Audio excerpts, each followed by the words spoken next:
to do spot stenting and therefore judiciously stent it.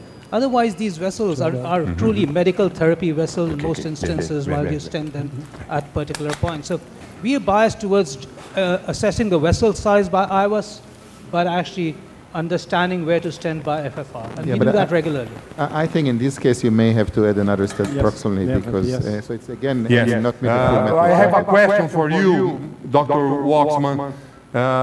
In this case, with full metal jackets in the right, in the 2 long stents in the LAD, which your preference in respect and dual antiplatelet therapy in this case?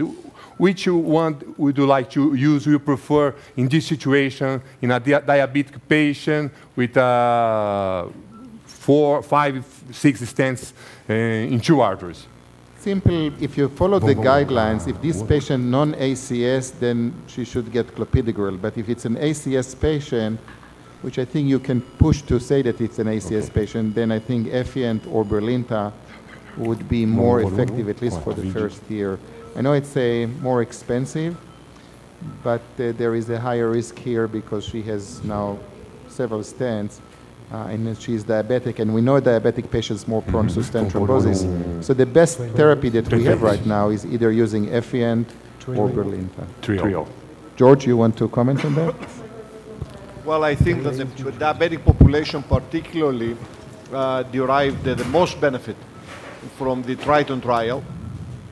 And indeed, having 2 very long stents in 2 major arteries makes you want to do more of a antiplatelet intensity and otherwise. So if the bleeding risk is moderate to low, I think would be a very good approach to use Efient or Brilinta.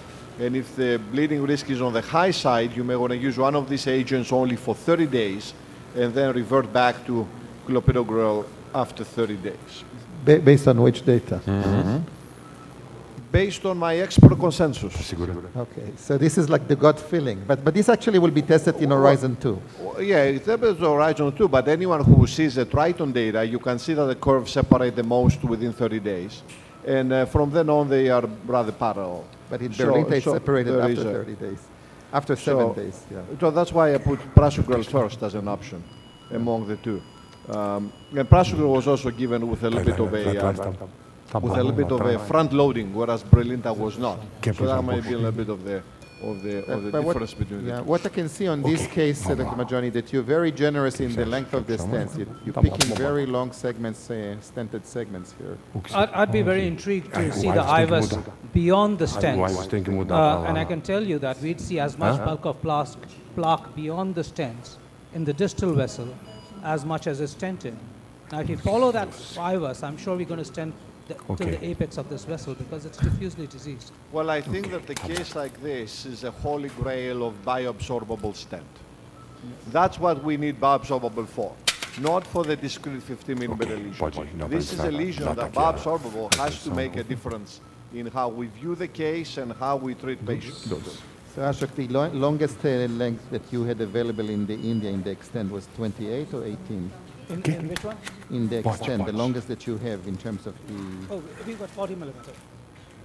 You have what? The 40 millimeters. Dr. Raw? For the bioabsorbable? No, for the extent. Dr. Raw Waxman, Fausto. 28 millimeters. 28, right? 28. Yeah, so 28 would be a good day. I have to move to the other room.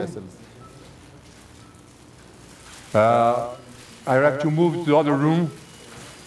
Just to answer our decision, we decided to keep this patient with the prasugrel because it's a diabetic patient. Triton showed 30% of reduction of the major adverse events in this population. I know this is an acute coronary syndrome trial, but the results were very outstanding. So we decided to keep this patient with prasugrel at least for 1 or 2 months, and then we think about to switch the therapy. But now this patient is under prasugrel. This is the final result of the angio result. Can you see in the screen the final result of the LAD? As a note that you see all those septals from the LAD, you didn't lose any of those septals. The next case. So I'm going to ask you, Dr. Waxman, Dr. Faust, 2 minutes to change my clothes, okay? See you in 2 minutes. I still say I would have loved to see this IVUS.